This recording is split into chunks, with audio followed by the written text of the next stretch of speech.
And welcome to this edition of the Native News Update on this Wednesday, October 6th. I'm your host for today's program, Paul DeMain. Many of the stories right here can also be found at our website at IndianCountryNews.com. And here are some of the news stories from the day from the Associated Press and other Native news sources. The White Mountain Apache Tribe and the U.S. Forest Service are holding a groundbreaking ceremony today for the tribe's native plant nursery. The ceremony was scheduled for this morning with Tribal Chairman Ronnie Lupe and Southwest Regional Forester Corbin Newman delivering remarks. The tribe received more than $2.2 million in stimulus funding to design, construct, and operate a native plant nursery. The Forest Service says the nursery will help create jobs while providing plants to support restoration efforts on tribal lands. More than 1,200 dancers are expected to participate this weekend in the 24th annual Black Hills Pow Wow. Hasapawasipi runs Friday through Sunday at the Rushmore Plaza Civic Center. It will feature dance competitions, fine arts, a scholarship pageant, a wellness symposium, and tournaments for archery, golf, hand games, and softball. A powwow, by definition, is a meeting or conference, but organizers hope this year's event will also be a celebration that focuses on education. Alaska's 12 regional corporations, native corporations, doubled revenues from 2004 to nearly $7 billion in 2008. The figures are in a report from the Alaska Native Claims Settlement Act Regional Association and were presented this week to the Anchorage Chamber of Commerce.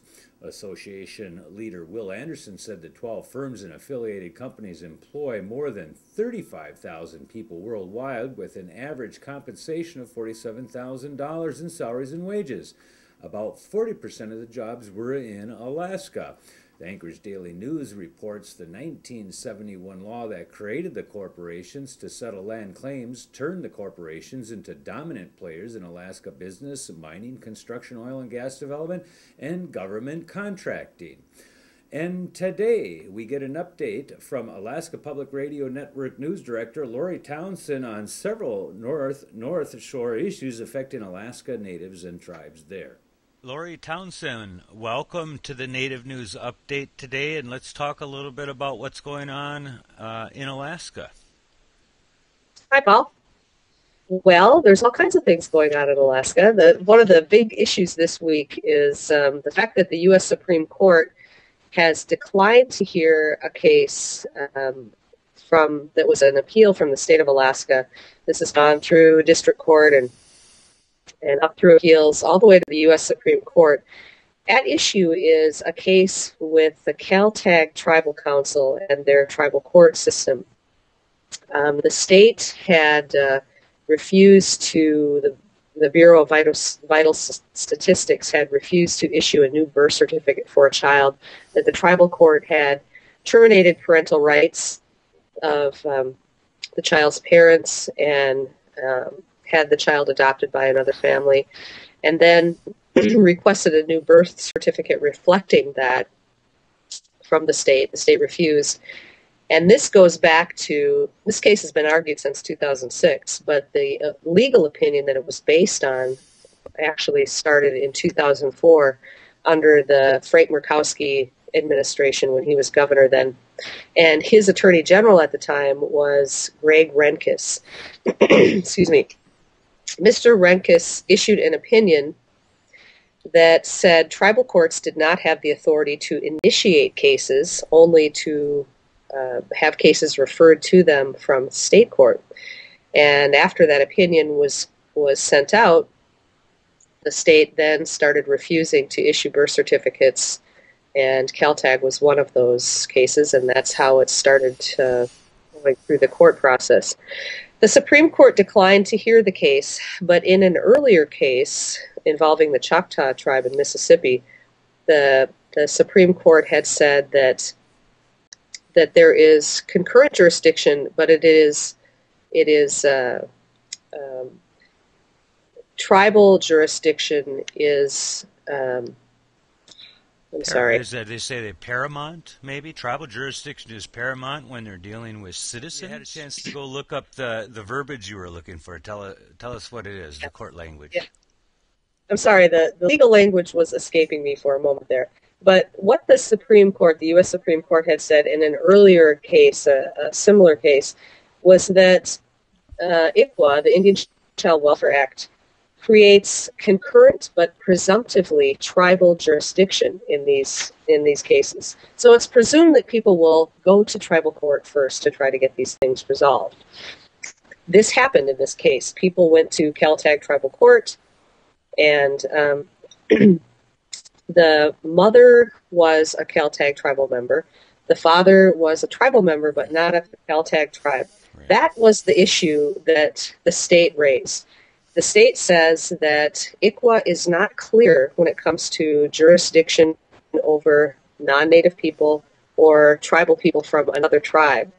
And so they had issue with that tribal court having jurisdiction in this case, and that's why they appealed this case all the way to the U.S. Supreme Court. Now, the Supreme Court declined to hear it, and so now it's still a little bit unclear as to what will happen next.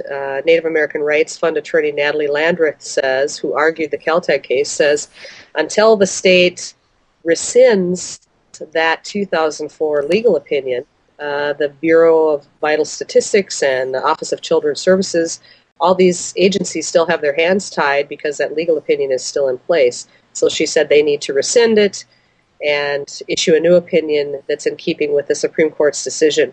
The attorney that I talked to from the state law department, Peter Putzier, he's the assistant attorney general who was also involved in this case from the state's perspective, wouldn't say if they would rescind that opinion, but he did say they're working on a memorandum of understanding that they hope to have out soon, that they want to be a working agreement with tribes for better cooperation. So we'll see what that says when it comes out and it's available, and we'll have a chance to examine that.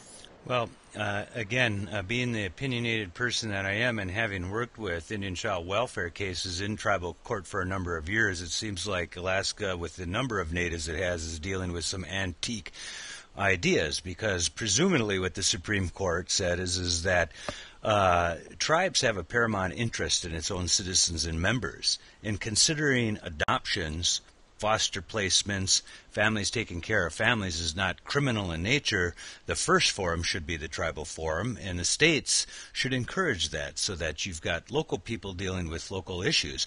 It's almost like the state of Alaska would make a ruling and saying, well, you know, that tribe doesn't have a right to issue a death certificate because only the state has a right to recognize when people pass away. Well, Putzier says, from the state's perspective, that he said, given the predominance, because they feel that the ICWA language is unclear as it relates to whether or not a tribal court in a specific community has jurisdiction over other tribal people or non-native people, he said, given the fact that there's a lot of marriages in between tribes and also marriages of non-native people and tribal people, and the fact that there's 229 recognized tribes in Alaska, sure. He said the state felt like they had to try and seek clarification on this language. But I'll say this much, Lori, and that is, put 10 lawyers in a room and you'll have all kinds of language that's unclear. What is the intent? What is the intent of the language? You can always find attorneys who are going to argue that some piece of language is unclear, depending on if you're a Republican or a Democrat or wherever you're going with it. So, well, that's interesting. So let's hopefully that Alaska will get with it and put some memorandum in understanding which allows tribes to function at the civil level the way they probably should. There is, I do want to add that there is another case, the Tanana tribe has a similar case in nature in front of the Alaska Supreme Court. And it'll be interesting to see how that issue is resolved and how that may impact what the state does going forward. So there's still some things that need to be resolved with these tribal court cases, and then this memorandum that will come out, we'll be able to talk about that once I have a chance to look at it. I asked to see a copy of it, and he said it's just a working draft, and when they're ready, they'll let me know. Okay, sounds good. We'll follow up on this. You got lots of other things going up there. What's happening with the Alaska Brotherhood and Sisterhood, this camp? Yes, the Alaska Native Brotherhood and Alaska Native Sisterhood, they're holding their Grand Camp Convention this week in Saxman. That's in southeast Alaska near Ketchikan. And they're talking about subsistence. It's a perennial issue, of course, because it's very, very important to the people here.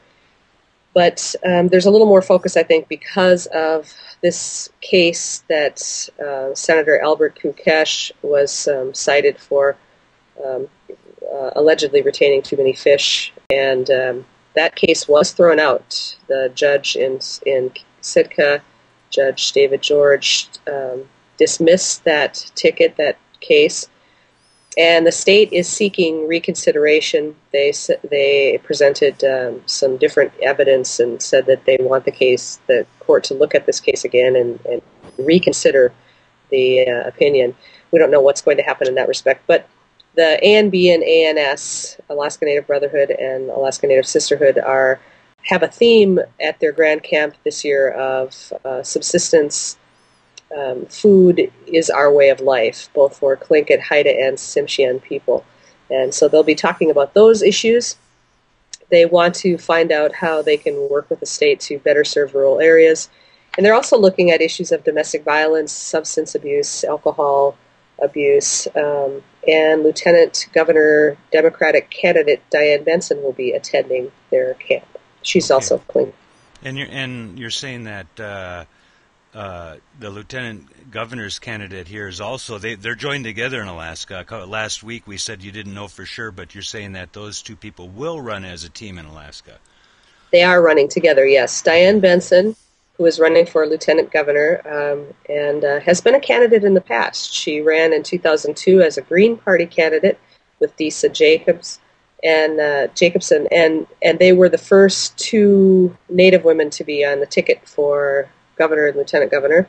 And then in 2006, she beat out others to become the Democratic candidate against going for U.S. Congress, going against Representative Don Young, who's been in for 17 terms, I believe. Yeah. And now she's running for lieutenant governor with Ethan Berkowitz on the Democratic ticket. They're running together. And the primary candidates run separately for governor and lieutenant governor, and then in the general election, they run together. And so that's what's happening. In Alaska, in some places, it's not so. So we understand that. The Chickaloon School. Tell us a little bit about what you know about that. That school was recognized for its efforts, and now looks like it might have to shut its doors, perhaps? Yes. The Yani Da'a School is a school that is a cultural immersion school in Chickaloon, in the village of Saxman, in the Matanuska-Susitna Valley area. And the school was recognized by Harvard University's Kennedy School of Government, was given a high honors award in 2002 in recognition of their achievements. And they're having financial trouble right now, as so many places are in this economy. Folks are struggling, and the school needs to raise money. I guess the tribe has given them about a month to raise $38,000, or they might have to shut their doors. And so they're reaching out to the public, and people can find more information online if they want to check out the school and see what they're up to. They have a website, chickaloon.org. You can check it out there. Okay, sounds good.